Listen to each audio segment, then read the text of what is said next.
Welcome to an introduction to political science.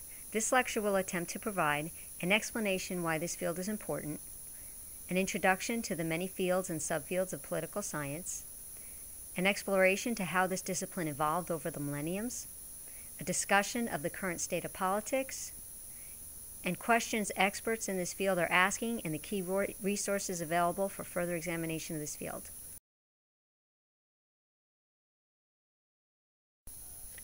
Political science is a field of study that involves the very function of all cultures and societies. This discipline is important because without an effective, just, and resilient political system, individuals can suffer greatly from societal inequalities such as oppression, extreme poverty, epidemic disease, hunger, and terrorism, to mention just a few.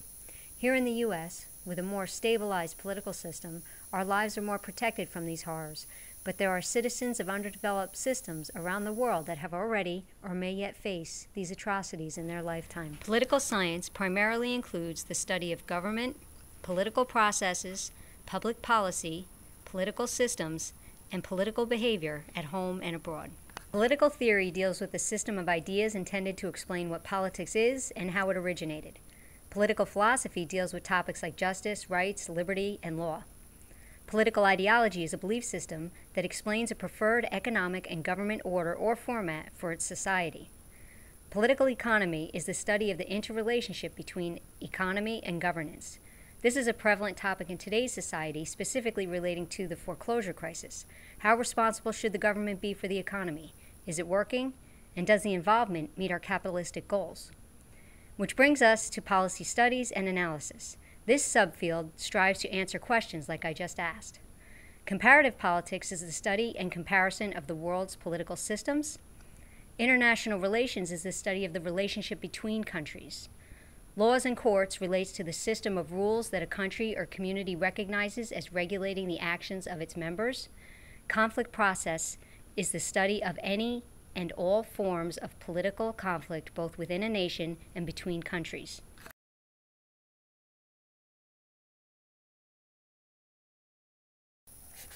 Hammurabi was the ruler of Mesopotamia around 1780 BC. He was one of the first rulers to offer a written public code of nearly 300 laws relating to the functioning of society.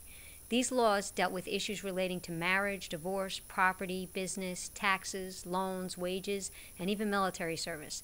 The term an eye for an eye came from these laws. Hammurabi's code also introduced the presumption of innocence and the opportunity to present evidence.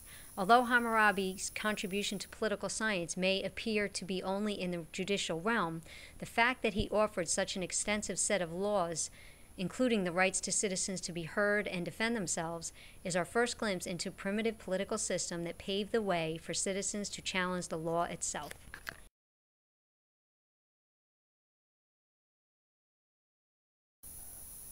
The Torah, in written form, was introduced around 1010 BC. It reveals a political science system of democratic theocracy. The Torah, which can be translated to mean instruction, is a presentation of more than 600 laws. These laws cover issues relating to everyday life, which may not constitute a theory of justice, as well as those like the Ten Commandments, which do imply a theory of justice. The laws in the Torah were compiled over a very long period of time, thought to have its roots in Hammurabi's code. The difference between these laws and Hammurabi's laws are that the code of laws in the Torah are believed by its followers to come from God, not man. Socrates is the only political theorist included in this presentation who didn't write a word. He's included for his overwhelming contribution to Plato and then subsequently Plato's contribution to Aristotle. Plato was Socrates' student, and Socrates' instruction was the inspiration for his great work of the time, the Republic. Plato's Republic explained that a commonwealth should be operated by guardians of the law. These guardians should be highly educated and altruistic, with their only purpose to serve the commonwealth justly and be sure no harm come to it. Plato was very distrustful of the corruptibility of the wealthy, but almost as equally concerned with the democratic rule of the people. Plato's Republic did approve of equality for women and free speech. Aristotle, Plato's pupil, wrote Politic, which introduced the concept of a constitutional government that combines aristocratic rule, democratic rule, and monarchical rule.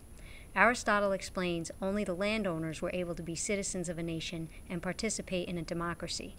Aristotle did not consider the lower class, slaves, or foreigners as citizens of a community. He explained they were merely necessary for the community. Aristotle's Politic also points out the benefits of capitalism over communism, explaining that generosity comes out of capitalistic diversity and property gives pleasure.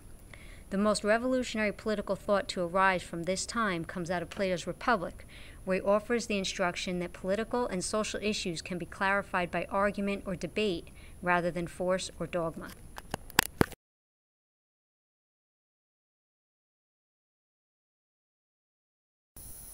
Polybius was a Greek historian living in Rome as a political prisoner. Polybius was one of the first to study politics and how it relates domestically and internationally. Polybius recorded his findings in the Histories. Polybius described a seed of degeneration in each of the forms of government at that time: monarchy, aristocracy, and democracy. He proposed a system where all forms were united as a system of checks and balances. Sound familiar? Cicero was a leading lawyer in Roman society who stressed popular consent as the foundation of a legitimate government and justice as the most important component of government. Since Rome was multinational and included many societies and cultures, Cicero believed the law was the unifying factor for all its political systems. St. Augustine came after the downfall of Rome. His extensive volumes of The City of God correlate the downfall of Rome with its break from morality. St. Augustine advocated a government similar to a theocracy, where although the clerics were not operating the government was expected to rule according to the laws of God, and the clerics could use the government to punish heresy. John of Salisbury, who lived from 1120 to 1180 AD, maintained the concept of eminent domain of God over the state. In his work, The Statesman's Book, Salisbury addresses issues of land and property. Property belonged to God. Title of lands could be decided by a king because a ruler is given his sword to rule by God. The Statesman's Book continues to reinforce the concept that a statute or ordinance ought to be in conformity with the teachings of the Church. Near the end of 1200 AD, we see the beginnings of an attempt to separate church and state in the modern nations. Marsilio of Padua provides the link in the transition from medieval to modern ages. Padua rejects a clerical control over thought or government and asserts that a good government conforms with the will of the people rather than the will of God. From here, we move to a realist, the ever-quoted Niccolò Machiavelli. Machiavelli, of course, is most widely known for his authorship of The Prince, along with his question, is it better to be feared or loved, and position that the ends justify the means. But Machiavelli's more substantive work is the Discourses of the first 10 books of Titus Livius. In Discourses, he explains a political system's values are what defines good and evil. For example, in the New Testament, it explains it is easier for a camel to go through the eye of a needle than a rich man to get into heaven. Yet in today's political systems, capitalistic wealth is revered and rewarded.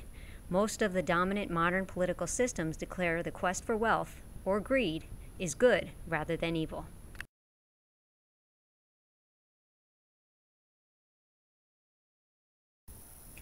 A Defense of Liberty Against Tyrants was written under the pseudonym of Stephen Junius Brutus to close out the medieval period. A defense explains the extremely controversial supposition that there is a contract between the people and their ruler. The people only need to obey if the king rules justly. It is the work that inspired religious, political, and national movements of liberation and influenced the writings of John Locke. The book was publicly burned at Cambridge in 1620 and Oxford in 1683. John Locke wrote the Treatise of Two Governments, which contain the basic premise that a government has duties and people have rights. Treatise explain the law is supreme and precedes the state. Locke, as the father of life, liberty, and the pursuit of happiness, clarified the purpose of government is for the mutual preservation of a citizen's life, liberty, and property. Locke ultimately instituted the concept of a citizen's right to rebel. Montesquieu wrote The Spirit of the Laws, which theorizes that laws ought to favor the individual freedoms. Rousseau's The Social Contract shifted the focus from laws to governance and stressed the need for a radical, uncompromising democracy. The Social Contract depicts a community of free men where democracy is practiced by the people directly. Rousseau's work inspired the term "we the people."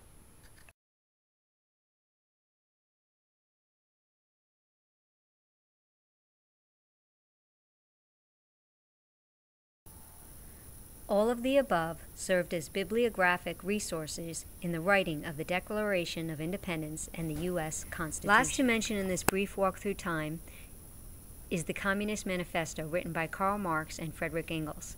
This widely popular political publication was written in the late 19th century and paved the way for the Russian Revolution of the early 1900s. It also provides the cornerstone for the communist influence over the countries in the Far East. The main purpose of communism is to remove the exploitation of workers and be sure no man is deprived of the power to appropriate the products of a society.